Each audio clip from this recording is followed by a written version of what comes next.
दोस्तों नमस्कार। आज की सच्ची घटना बड़ी हैरान कर देने वाली है। दरअसल ये घटना बिहार की है। एक लड़का एक लड़की को फेसबुक पर मैसेज करता है। लड़की को रिक्वेस्ट जो है बार बार भेजने पर भी वो लड़की एक्सेप्ट नहीं करती है, लेकिन कई बार भेजने पर जो है वो लड़की एक्सेप्ट कर लेती है। फिर उन दोनों के बीच बातचीत होती है, धीरे धीरे बातचीत दोस्ती में बदलती है और फिर दोस्ती के बाद बात जो है शादी तक जा पहुंचती है। लेकिन लड़की ने लड़के से एक बहुत बड़ी राज की बात छुपाई थी। कहते हैं ना कि जब लड़का प्यार में अंधा होता है तो कुछ भी दिखाई नहीं देता है। प्यार का मतलब सिर्फ ये नहीं है कि उसके साथ रहे आप हमेशा, उसके रंग रूप और सुंदरता से प्यार करें। प्यार वो चीज है जो एक दूसरे से दूर रहने पर भी कम नहीं होता है, चाहे वो कितना ही बदसूरत क्यों ना हो। उसके शरीर के अंग काम करे या ना करे, उससे अगर असली प्यार है तो वो चीजें कोई भी मैटर नहीं करती है। आज के जमाने में ऐसे सच्चे आशिक बहुत ही कम देखने को मिलते हैं। इसका एक उदाहरण लैला और मजनू का है। इनके प्यार की कोई सीमा नहीं है, ये प्यार में कुछ भी कर सकते हैं। ऐसे प्यार को लोग जन्मों जन्मों तक याद रखते हैं। आज हम एक ऐसी ही सच्ची घटना आपको सुनाने जा रहे हैं जिससे सुनकर आपके दिमाग में भी प्यार के लिए जो नजरिया है वो कहीं ना कहीं बदल जाएगा और उन लोगों को ये संदेश मिलेगा कि प्यार के विरुद्ध जो अच्छी बात करते हैं उनके लिए ये स्टोरी एक सबक के समान है। दरअसल ये कहानी एक ऐसे सच्चे प्यार की है। बिहार के गोपालगंज का एक लड़का जाने अनजाने में पैरों से अपाहिज लड़की को दिल दे बैठता है। प्यार में वो लड़का अपाहिज लड़की को उठाकर अपने साथ भी ले जाता है। कहानी बड़ी इंटरेस्टिंग है, इसलिए आप इसके एंड तक जरूर बने रहिएगा। आज की कहानी कोई क्राइम की कहानी नहीं है, ये एक सच्चे प्रेम की कहानी है जो बिहार के गोपालगंज की है। इस कहानी को आप अजब प्रेम की गजब कहानी भी कह सकते हैं, क्योंकि ये उससे कुछ कम भी नहीं है। अगर आपको पता चले कि आप जिस लड़की से प्यार करते हैं वह चल फिर नहीं सकती है, वह दिव्यांग है, तो क्या आप फिर उससे शादी करेंगे? इस कहानी में भी कुछ ऐसा ही है। सोचो जब उस लड़के को पता चला होगा कि उसकी गर्लफ्रेंड दिव्यांग है, तो सोचो उसने उससे शादी कैसे की होगी, उसके घर वाले कैसे माने होंगे, कैसे उनकी शादी हुई होगी। ये सभी बातें इस वीडियो में आपको जानने को मिलेगी। दरअसल मीरागंज थाना क्षेत्र के बड़गांव में एक 20 वर्षीय लड़की पिंकी पांडे रहती है। वो पैरों से अपाहिज है, चल फिर नहीं सकती है, दोनों पैरों से उसका चलना संभव नहीं हो पाता है। नॉर्मल लोगों की तरह वह भी फेसबुक पर एक्टिव रहती है। उसकी आईडी पर एक शिवम दुबे नाम के लड़के की रिक्वेस्ट आती है। नॉर्मली वह लड़की उस एक्सेप्ट नहीं करती है, बार बार जो है रिजेक्ट करती है। लेकिन वह लड़का यही नहीं रुकता है, वह एक के बाद एक उसे रिक्वेस्ट भेजता रहता है। लेकिन वो लड़की उसे 2-3 बार रिजेक्ट कर देती है। लेकिन फिर भी एक बार फिर उसके पास और रिक्वेस्ट आती है, तो लड़की परेशान होकर उसे एक्सेप्ट इसके बहाने करती है कि मैं उसे एक्सेप्ट करके कुछ भला बुरा सुनाऊंगी। जाहिर सी बात है, जब कोई इंसान 2-3 बार किसी को रिजेक्ट कर दे और फिर वह बार बार ऐसी हरकतें करता रहे तो कहीं ना कहीं गुस्सा आ जाता है और ऐसा ही रिएक्शन देखने को मिलता है। लेकिन जैसे ही पिंकी उसकी रिक्वेस्ट एक्सेप्ट करती है, वह लड़का तुरंत उसे चैट के थ्रू कॉल कर देता है और पहली बार में ही उस लड़की से बिना कुछ सुने उससे प्यार का इजहार कर देता है। वह उससे कहता है कि मैंने जब से तुम्हें देखा है तब से तुमसे प्यार हो गया है, मैं तुमको पसंद करता हूँ। इन बातों को जब पिंकी सुनती है तो एक बार तो वो शॉक हो जाती है और उससे कहती है कि ये फेसबुक है, कोई रियलिटी नहीं है, मैं तुम्हें जानती तक नहीं हूँ। आजकल ऑनलाइन कितने ही लोग एक दूसरे को बेवकूफ़ बनाते हैं, मैं तुम पर कैसे विश्वास कर सकती हूँ। लेकिन वह लड़का शिवम उसको कन्विंस करने की कोशिश करता है, कई बार मनाता है। इनकी ये बात काफी लंबे समय तक चलती है। शायद पिंकी को भी उसकी बातों में अब इंटरेस्ट आने लग गया था। लेकिन उनकी बात यहीं पर नहीं खत्म हुई। इस बात के बाद वे आपस में कई बार बात कर लेते थे। धीरे धीरे इन बातों में दोनों की काफ़ी गहरी दोस्ती हो गई और ये दोस्ती धीरे धीरे प्यार में कन्वर्ट हो गई।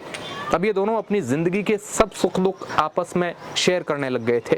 वो लड़का शिवम अपने काम से लेकर सारी चीज़ें जो है पिंकी को बताता था। वो लड़का वैसे तो विशंबरपुर थाना क्षेत्र के सिपाया दुबे टोला के निवासी था, जो वहीं गोपालगंज के पास ये एरिया पड़ता है। लेकिन इस समय वो पंजाब में काम करता था और वहीं पर ही रहता था। उसकी उम्र 21 वर्ष थी। शिवम अपने बारे में सब कुछ पिंकी को बता देता है, लेकिन पिंकी ने अपना सबसे बड़ा सच जो है शिवम से छुपा कर रखा था।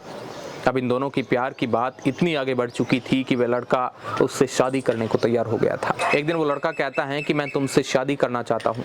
पिंकी उससे कहती है कि तुम अभी तक मेरे बारे में एक सबसे बड़ी बात जो है नहीं जानते हो। शायद वो सुनोगे तो आप गुस्सा होकर क्या पता मुझसे बात करना ही छोड़ दो, क्या पता तुम मुझसे प्यार करना ही छोड़ दो। इसलिए डर के मारे मैंने इस बात को आपसे छुपाया था। लेकिन अब बात शादी तक जा पहुंची है तो इसलिए मैं आपको बता दूं कि मैं एक अपाहिज हूँ। मैं पैरों से चल नहीं सकती थी, हाथ पैर भी मेरे ठीक तरह से काम नहीं करते हैं। पिंकी ने उससे कहा कि ये बातें तुम शायद इसलिए कह रहे हो कि तुमने मुझे देखा नहीं है। क्या पता देखने के बाद तुम मुझे छोड़ दो। इसलिए अब शिवम भी उससे मिलने का प्लान बनाता है। शिवम पंजाब से उस लड़की को मिलने उसके गांव चला जाता है। गांव जाकर वह उस लड़की को देखता है, मिलता है और वापस पंजाब लौट आता है। इन दोनों कपल की फोटो आप स्क्रीन पर भी देख सकते हैं। अगर इन दोनों की तुलना की जाए तो दोनों में जमीन आसमान का अंतर है। लड़का कद काठी से काफी सुंदर और काफी अच्छा भी दिखता है, जबकि लड़की उसके कंपैरिजन में दुबली पतली और इतनी सुंदर खास नजर नहीं आती है। लेकिन फिर भी वह लड़का पंजाब में जाकर उसे एक्सेप्ट कर लेता है। शिवम उसे एक बार फिर कहता है कि मेरे लिए तुम कैसी दिखती हो कोई मैटर नहीं करता है, मैटर ये करता है कि मैं तुमसे प्यार करता हूँ, तुम्हारे शरीर से नहीं। इन बातों को कहकर वह पिंकी का दिल फिर से जीत लेता है। उनका प्यार अब कई गुना ज्यादा बढ़ गया था। यही वजह थी कि अब दोनों शादी करने के फैसले तक चले जाते हैं। अब फैसला हो गया था कि इन दोनों को आपस में शादी करनी है और एक साथ ही पूरी जिंदगी गुजारनी है। अब पिंकी के गांव में एक प्रोग्राम हो रहा था गोपालगंज में, शादी का कोई। उस फंक्शन में लगभग गांव के ज्यादातर लोग उस फंक्शन को अटेंड करने गए हुए थे। पिंकी दिव्यांग थी, इसलिए वो घर पर अकेली थी।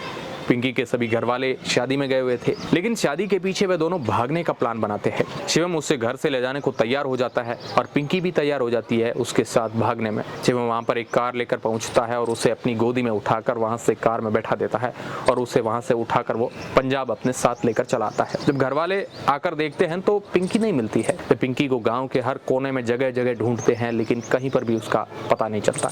जाहिर सी बात है, एक दिव्यांग लड़की जो अपने पैरों से चल नहीं सकती थी, आखिर वो रगड़ खाकर कहाँ जा सकती थी। जब घर वालों को चिंता होने लगी तो बात पुलिस स्टेशन तक रिपोर्ट करवाने वो पहुंचे। पुलिस ने भी सोचा एक दिव्यांग लड़की कहां जा सकती है। उन्होंने भी यही सोचा कि कहीं उसकी किडनैपिंग तो नहीं होगी, क्योंकि प्रथम दृष्टया यही लगता है कि बाकी तो कहां जा सकती लड़की। इसलिए पुलिस ने तुरंत पिंकी को कॉल किया, लेकिन उसका फोन जो है स्विच ऑफ आ रहा था। इसलिए पुलिस ने उसकी कॉल डिटेल खंगाली और उस कॉल डिटेल में एक नाम सामने आया, शिवम नाम। उसका नंबर मिलता है। पुलिस तुरंत शिवम को कॉल करती है और उसे पुलिस स्टेशन आने को कहती है। शिवम पुलिस से बात करने के बाद अपनी मां को कॉल करता है और उन्हें इन सारी बातों के बारे में बताता है। शिवम पिंकी के दिव्यांग होने के बारे में बताता है कि मैं उससे प्यार करता हूं और ये चीजें मेरे साथ हुई है। मां भी ज्यादा कुछ शिवम को नहीं कहती है और उसके सपोर्ट में कहती है कि बेटा जैसी तेरी इच्छा, जो तुम्हें अच्छा लगे वो करो। मां भी अपने बेटे के सपोर्ट में खड़ी हो जाती है। इसके बाद शिवम अपनी मां से कहता है कि मेरे खिलाफ FIR दर्ज हो गई है, इसलिए मुझे पुलिस स्टेशन में जा रहा हूँ, आप भी वहां पर आ जाओ। शिवम पिंकी के साथ थाने में पहुंचता है और वहीं पर शिवम के परिवार वाले भी आ जाते हैं। साथ ही पिंकी के घर वाले तो पहले ही वहीं पर बैठे हुए थे। एक वहां ऐसी घटना हो जाती है जिसे सुनकर वहां पुलिस वाले समेत सभी हैरान हो जाते हैं। जैसे ही शिवम पिंकी को गाड़ी से अपनी गोदी में उठाकर थाने में ले आता है और उसे देखकर सभी यही सोचने लगते हैं कि ये मेल कैसे होगा, ये जोड़ी आखिर कैसे बनेगी। एक बार तो पुलिस खुद हैरान रह गई। जब लोगों ने उसे देखा तो उसकी फुटेज और वीडियोज जो है सोशल मीडिया पर वायरल होने लगे। शिवम का भाई शिवम के पास आकर धीरे से बोलता है कि तुम कहाँ और ये कहाँ, आखिर पूरी जिंदगी तुम इसके साथ कैसे निकालोगे, तुम्हारे पास अभी भी वक्त है, तुम यहाँ से चले जाओ, ये मामला जो है हम लोग सलटा देंगे, अभी तक ज्यादा बात बिगड़ी नहीं है, लेकिन तुम अपनी जिंदगी दांव पर मत लगाओ। शिवम बोलता है पिंकी मेरी जिंदगी है, मैं यहाँ इसे छोड़कर नहीं जाने वाला हूँ, बल्कि इसे अपनाने आया हूँ। ये बात सुनकर शिवम के घर वाले भी परेशान हो जाते हैं, क्योंकि कोई भी घर वाले ये नहीं चाहेंगे कि उनके घर की बहू कोई विकलांग हो। सभी का रिएक्शन कुछ ऐसा ही होगा। कहता है ना कि जब मियाँ बीबी राजी तो क्या करे काजी। अब कोर्ट और पुलिस उनका कुछ नहीं बिगाड़ सकती है। हर किसी ने यही कहा कि तुम्हारा जीवन अच्छा हो, क्योंकि मान तो वैसे भी नहीं रहा था। लोगों ने नई जिंदगी शुरुआत करने की शुभकामनाएं दी, लेकिन शिवम के घर वाले उन्हें एक्सेप्ट नहीं करते हैं। वे उसे घर में आने से मना कर देते हैं। वे कहते हैं कि हम कभी भी इस रिश्ते को स्वीकार नहीं करेंगे। लेकिन शिवम को इससे भी कोई फर्क नहीं पड़ता है। वो पिंकी को अपने साथ पंजाब ले आता है। लेकिन जब ये बात सोशल मीडिया पर वायरल होने लगी तो इस प्रकार फैली कि कुछ ही घंटों में इस पर मिलियंस लोगों ने कमेंट किया। लोग लड़के की काफी तारीफ कर रहे हैं। कुछ लोगों ने कहा कि प्यार किया है तो डरना क्या। कुछ लोग कह रहे हैं कि सच्चा प्यार इसी को कहते हैं। अब आप शिवम के बारे में क्या सोचते हैं? क्या शिवम ने सही किया? हालांकि अभी भी सोशल मीडिया पर अफवाहें उड़ रही हैं कि शिवम इस लड़की को छोड़कर भाग जाएगा। कुछ वीडियोज लोग ऐसे डाल रहे हैं। हालांकि शिवम ने ऐसा कुछ नहीं कहा है। उसने कहा कि मैं कहीं पर नहीं जाने वाला हूं और ये लोग झूठी अफवाहें फैला रहे हैं। को कैसी लगी कमेंट के माध्यम से जरूर बताएं। धन्यवाद।